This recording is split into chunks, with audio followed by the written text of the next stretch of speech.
Hey everyone, how's it going? Happy Grow LA. My name is Harjit Singh. I am the Director of Merchant Experience and Go-to-Market at Recharge. If you're not familiar with Recharge, we're a unified suite of tools that are really focused around helping you retain and grow your customers, especially if you're considering a subscription-first model. Hi everyone, my name is Martin Yee. I'm currently the CMO at O Positive. We're a women's health company dedicated to serving her needs from the first period to the last period and beyond. We strive to make products that have real measurable results, and if you've heard of Flow vitamins or Euro probiotics, those are a couple of our leading products. I love that, and just for you, it's hard to hear in the back, so we'll keep the mic as close as you can to both of you. So I didn't know this until I started doing my research, but we use Recharge on ours, and you guys have been in this space for 14 years. Things have changed, and I think earlier on they were talking about it. Bill was talking about LTV, retention, loyalty, consistency.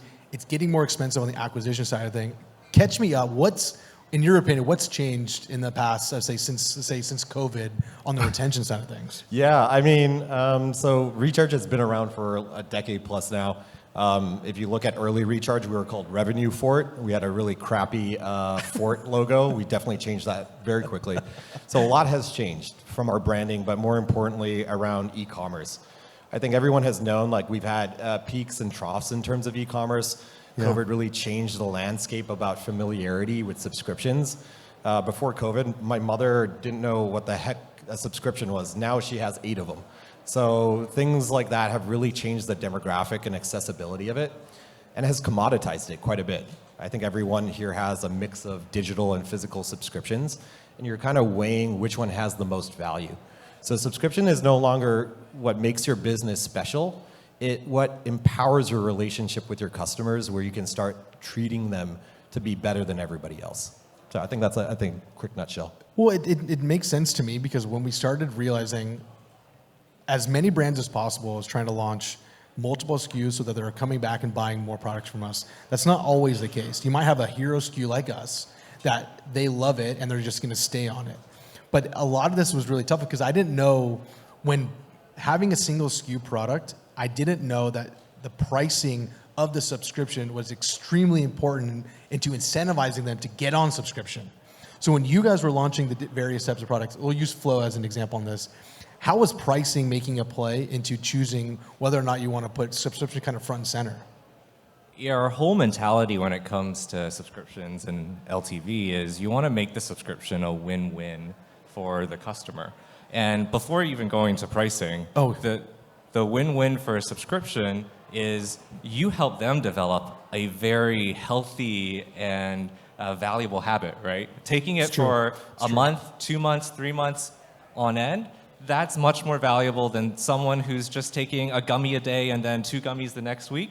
And so what we try to do with the subscription is encourage them to show themselves what kind of value they can get from the product. And the pricing is part of that value. We try to incentivize them. We test a lot of different prices with their subscription, 10% off, 15% off, 20% off, and measure the acquisition cost versus the LTV for each of those cohorts. What we've ended up realizing is, yes, you're giving away margin on the subscription, but you're gaining back that in LTV in your future orders. If we compare a Flow subscriber versus someone who buys just 1 bottle of Flow and maybe 30% of the time comes back, the subscriber has 50% higher LTV than that person who just buys once. Well, what for me is, we have subscriptions, but we also have subscriptions primarily through Amazon. How do they both play in your? Do you have subscription on Amazon and on your site? How does that relationship with the customer work? We do. Oh, I better be careful. My CEO will shoot me if I say something wrong here. We do have subscription on Amazon. We do subscribe and save. There's a much lower subscription rate on Amazon than on our website. It's more like 20% subscribe on Amazon versus 50% subscribe via our D2C. And I think part of it is the pricing. Interesting. Is it? Do you think it's because of the brand? Do you think it's because they're just more comfortable? Well, I do think people on Amazon are used to just coming back and buying the same things over and over again. Like, even though I drink an Orgain shake probably every day, I still actually buy the Orgain a la carte instead of subscription. So I don't know why I'm preaching this to anyone. No, I do the same. I'm realizing I do the same. Why don't I just fucking subscribe? Well, I do have a little bit of a theory around this, and this is speaking with a lot of my merchants. Yeah, Amazon definitely pioneered. They invented the subscribe and save. That showed up more than 14 years ago before even Recharge. But they haven't innovated past that. You're not getting additional value. Like what you've gone from Amazon about 3 years ago is roughly the same thing that you're getting from Amazon right now. They commoditize the convenience of it, which ultimately a lot of you brands out here have done the exact same thing. You've gotten free shipping, you've gotten the 2-day like get to your doorstep sort of vibe, but you don't add additional value past taking that product. And a really cool thing that Martin does, and I'd love you to talk about it, is like adding content like education or value or surprise and delights and gifting and encouraging them to explore more of like a healthy ecosystem is the stuff that a D2C website can do way better than Amazon because they can't do it. They're servicing so many different brands there. Yeah, talk to me about that. Your approach to content has been super unique to specifically the product and the customer that you're serving at that time. Yeah, I mean, I would say women's health has been so overlooked for centuries. And I'm not thinking that we're actually saying anything that's revolutionary, but it takes the airwaves because no one else is talking about it that much. And so what we try to do is help people understand their bodies more. Yes, they're taking our product. Maybe they're taking a blind faith and thinking, oh, maybe this will actually help me get rid of my cramps or hormonal bloating. But we also then on the back end try to help them understand why that might be the case. So then they actually start connecting the dots, saying, okay, I'm taking this herb once a day, and it's supposed to do X, Y, and Z through these mechanisms that we're explaining to them in a very easily accessible way. Yeah. And then I think that adds together to make them realize this is doing something for me, and they want to continue with the subscription. Is something around the pricing, because this is something I still want to double down on before I move on to the next point. Hardtalk, have you seen where to even begin on the pricing? Because it's you want the LTV, right? The goal is for them to stay with you longer, because that's where the real revenue is going to be coming from. Yeah. So yeah, if you really are looking to try to fine tune your subscribe and save discount, you're definitely looking at your margins and you're looking at your cost of acquisition, right? You want to maintain a really healthy ratio of your cost of acquisition to LTV. Obviously, you want to, if you really want to be in the golden area and obviously get investors like really loving and looking at you, you want to make sure you're at like a 3-to-1 sort of ratio. So however that works out with your subscribe and save discount, absolutely valuable. Now, subscribe and save discounts are just not the only tools that you have at disposal with subscriptions. You want to also think about maybe crediting or extending that value past the first purchase into later subscription orders, like their second or third. So you're thinking about LTV. So once again, why is that really important? There's two factors. There's additive and multiplicative sort of like gains. If you can actually add a whole new order to your subscribers, that LTV has gone from a 2 to 3x, 4x, 5x. That's going to make a bigger difference in your business, and that happens at later stages, not during acquisition. Well, what we found with pricing is, yes, taking $1 off the subscription price makes your margins worse, but at the end of the day, churn is just a much greater driver than the subscription price for the ultimate LTV. Just because it's multiplicative, right? It's someone who churns now is not going to be coming back 2 months down the road. And so what we try to do is actually help them realize, hey, you're actually getting a more exclusive offer now. Sometimes we might even give them discounts for 2 or 3 more months if they're in month 6, just to get them to think they have something special. If they want to cancel, ultimately, that's their prerogative. But we try to make it very obvious to them that we value them, and they're more likely to stay as a result. Well, you triggered me a little bit because you mentioned the word churn, and this is something that we ship one product. We either ship a 6-pack, a 12, or an 18. And when we're looking at the cohorts across the board, I'm getting so much churn on an 18-pack because they're getting the same product at the same time, like, dude, I haven't drank the first 18 pack. What do you want me to do with this one? So the understanding of when is the time to downsell? When is the time to actually recommend? You don't need an 18 pack, sir.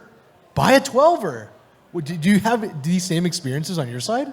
We do. We use the Recharge account portal, actually. We use Recharge.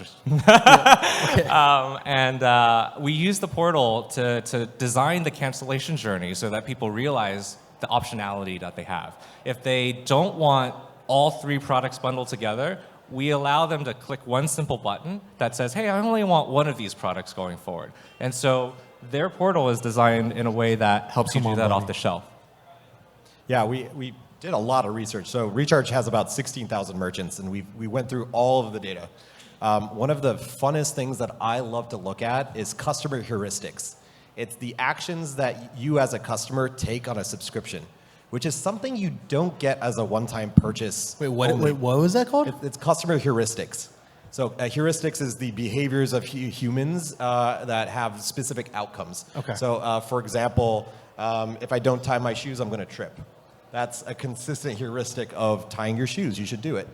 If you have a customer portal and you give your customers actions, the more actions they take, swapping, skipping, delaying, changing their products, the stickier they are. They'll actually have a longer lifetime with your business. And it may look really detrimental. You're like, oh, they're just fidgeting too much. They're actually just trying to find the right product, and they're self-educating. So being able to give that flexibility in a customer portal is a really powerful experience, and it's super easy.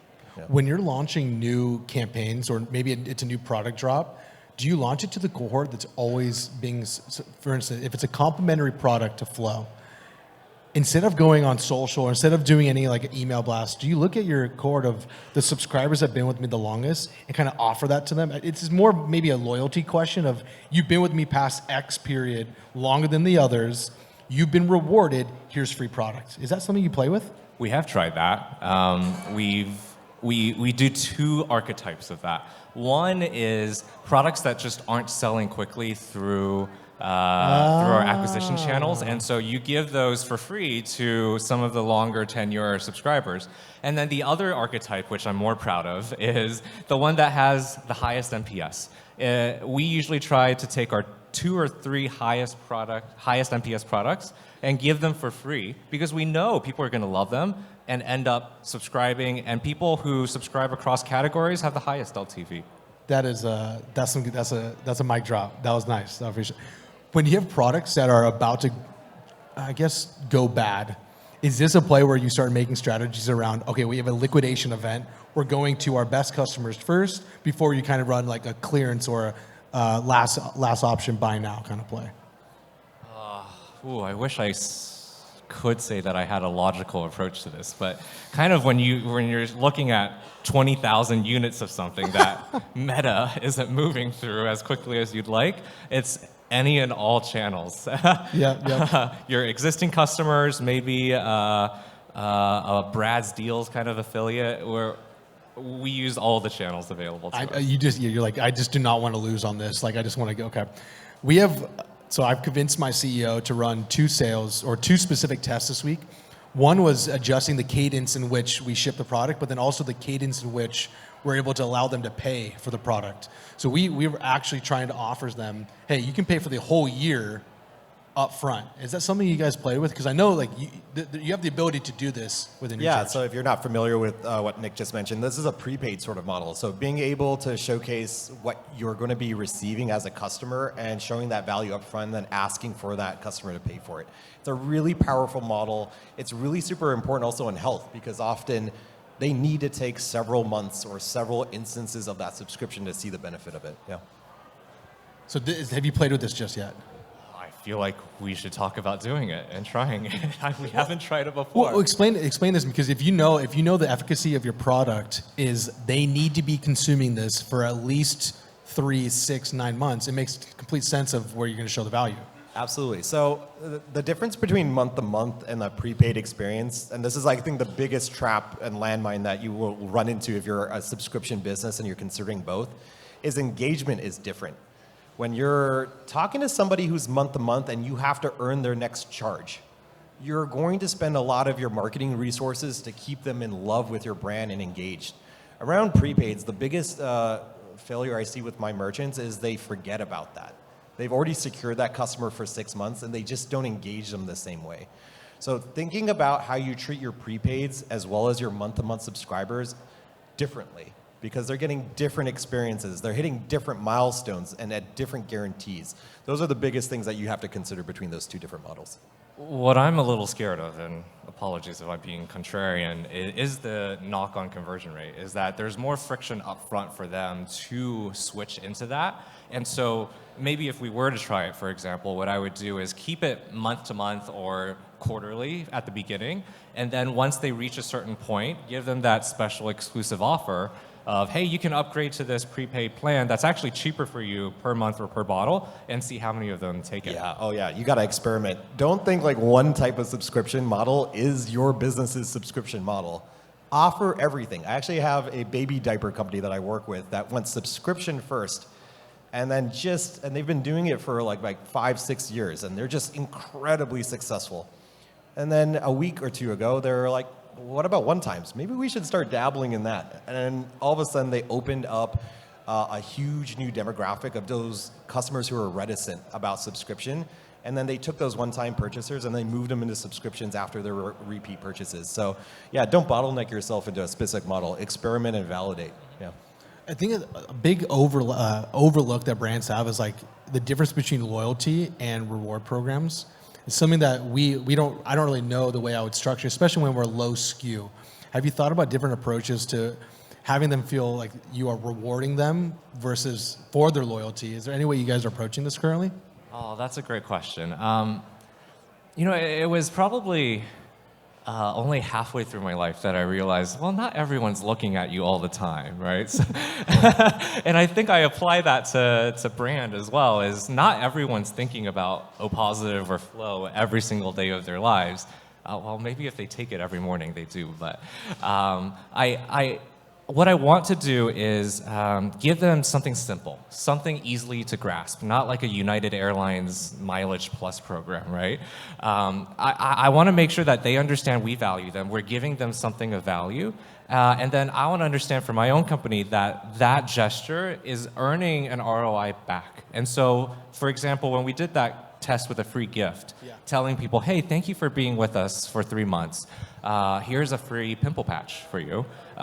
We split them up into cohorts. One cohort didn't receive any gifts at all. The other received the pimple patch. And we followed the LTV for 4 or 5 months after. And we saw, hey, the pimple patch costs $1 extra, but it's earning us back $3 or $4 more dollars of LTV in the cohort that received it. Interesting. What else, any other nuggets you got on that one? Oh yeah, I have a lot of opinions around loyalty. So I have a background in video gaming. I know what it is about gamification and point systems. I think we're all kind of sick and tired of trying to convert points into dollars in our heads. I think credit cards are doing a really great job of every time you purchase, you're getting a 1% cash back. How many people here shop at REI and love the REI co-op benefits? It's cool because you know exactly that the 100 Patagonia jackets that you bought will earn you your 101 Patagonia jacket on the next year. It's incredible feeling. So I'm a big fan of adding credits to a loyalty program where you're putting dollar amounts on an account, because what it does, it doesn't just gamify it so they get something small and chinky and like maybe disposable. They can purchase a real product. They can then take that credit and then gift it to somebody like their mother, so they can purchase that product without actually having to put any table stakes into it. So when you're thinking about loyalty, I always think about don't overcomplicate the gamification, don't have everything in point systems, and put it in something that's graspable and really tangible to your customers so they know how to use it to buy more. So we have Black Friday, Cyber Monday, arguably the most important moment coming up. Does the offer that the subscribers get live on site? Is it different? Is it living in the email? How are you approaching the relationship of like, here's a unique offer, but you're already on subscription? What do you do? We do heavy discounts on cross-sell products. Cross-sell products? Yes, so they're already taking Flow, for example, but they're not taking the vaginal probiotic. Does that live on site, or is that just in the communication back with the customer? That's communication with the customer. Okay. So we want to move them into a higher LTV pathway by taking multiple categories. The first month is just the first month. 40% off, 50% off. Make it rain on Black Friday, basically.